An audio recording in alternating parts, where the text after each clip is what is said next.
Hello guys, how are you doing today? Guys, on 27th of October 7th of October 1958, Ayub Khan assumed powers, and on 27th of October 1958, he dismissed the then president of Pakistan, Iskandar Mirza, and became the president of Pakistan.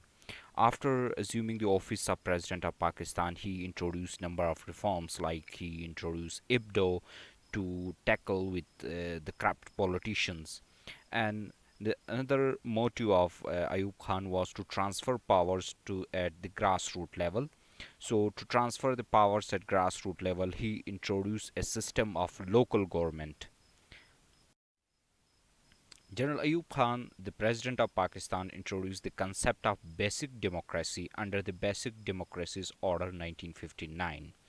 It was a presidential order. The Basic Democracies Order 1959 was a presidential order. Through this presidential order, General Ayub Khan introduced the concept of basic democracy, and the purpose of the concept of basic democracy was to transfer the power to at grassroots level. It was an attempt to initiate grassroots level democratic system, and the system of basic democracies was initially a five tier arrangement. However, the last tier was not functional, so actually it became a four tier system. Originally it was a five tier system, but practically it became a four tier system because the provincial development council, which was the highest tier in this arrangement, become a non-functional after the introduction of provincial assemblies in both wings. The first tier was the union council in rural areas, and town and union community committees in urban areas, and Thana councils in East Pakistan, Tehsil councils in West Pakistan, and Talika councils in Sindh. So the second tier, which was it's Thana Council or Tehsil Council, it was named with different names. For example, in East Pakistan it was called Thana Council, while in West Pakistan it was called Tehsil Council, and inside West Pakistan in Sindh it was called Talika Council. And the third tier was the district councils, and the fourth tier was divisional council, and the fifth tier was the provincial development advisory council.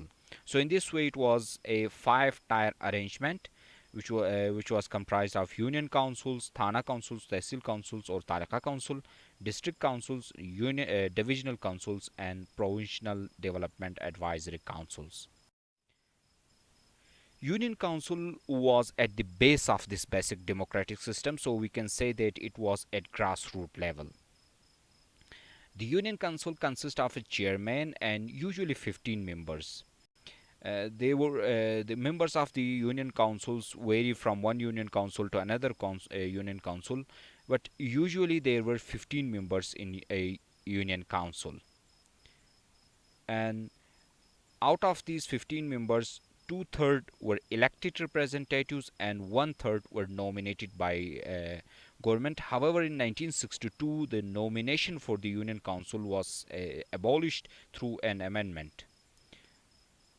And for elected representatives, election was carried on the basis of universal adult franchise. That is, one adult could have one vote for the member of Union Council, and chairman of the union council was elected by the members among themselves, and the elected representatives of union councils were called basic democrats.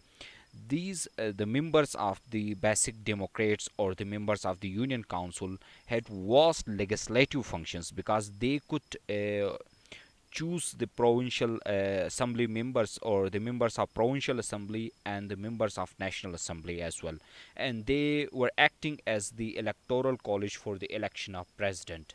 So they had a vast you can say they had vast electoral functions, and the total number of basic democrats was fixed at 80,000 in 1959. However, it was increased to 120,000 in 1964, and the total number of such councils was 7,300.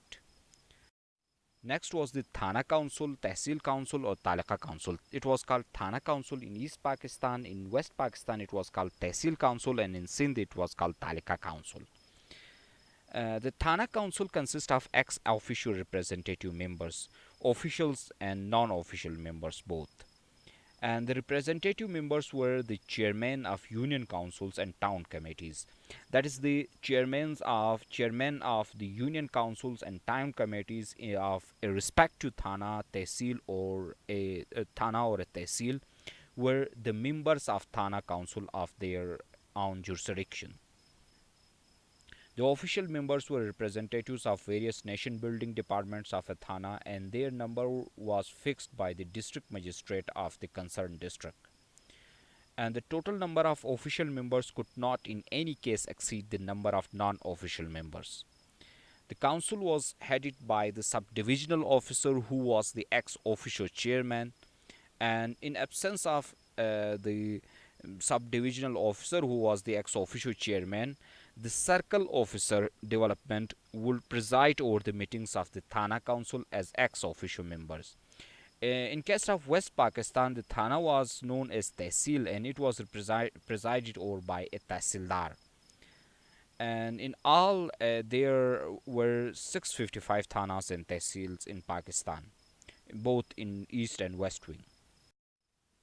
Next tier was the District Council. It consisted of one chairman, official and non-official members, and the number of members will not exceed 40. That is, the maximum number of district council will be 40, and the chairman of the Thana councils were its members. And the official members were drawn from district level officers of development departments. So the official members were nominated members, while the elected representatives of the Thana councils or the elected chairman of Thana councils were its elected members. And the district magistrate act as the chairman of the council, and the vice chairman was elected by the elected representatives of the council. District magistrate, who was a non-elected official member, was the chairman of the council. He was leading the district council, and the vice chairman, who had to act as the chairman in absence of district magistrate, was elected by the elected members of the council. For the election of vice chairman, the official members could not vote. Only the non-official members or the elected members who were the chairman of the Thana councils of the respective district were allowed to vote for the vice chairman. There were total 74 district councils in Pakistan. Next tier was the divisional council. It had both official and non-official representative members, and the maximum number of members was 45.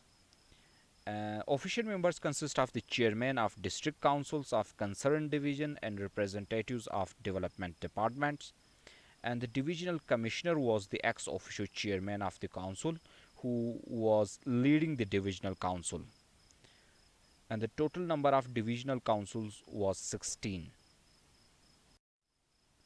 At the top level was the Provincial Development Advisory Council. Although it had lost its functions in 1962 after the election of provincial assemblies, for both wings, two provincial development advisory councils were set up, one for East Pakistan and one for West Pakistan. The provincial governor was the head of the Provincial Development Advisory Council, and they were working in close collaboration with President. Their function was to advise President or assist President in various development projects and legislative things. Although it lost its function after the introduction of provincial assemblies in both wings.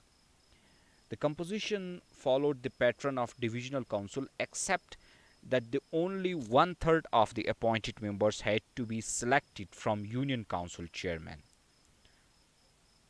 And the council did not have any power. It was dropped with the introduction of provincial assemblies in both East and West Pakistan. Thank you for joining. Take care. Goodbye.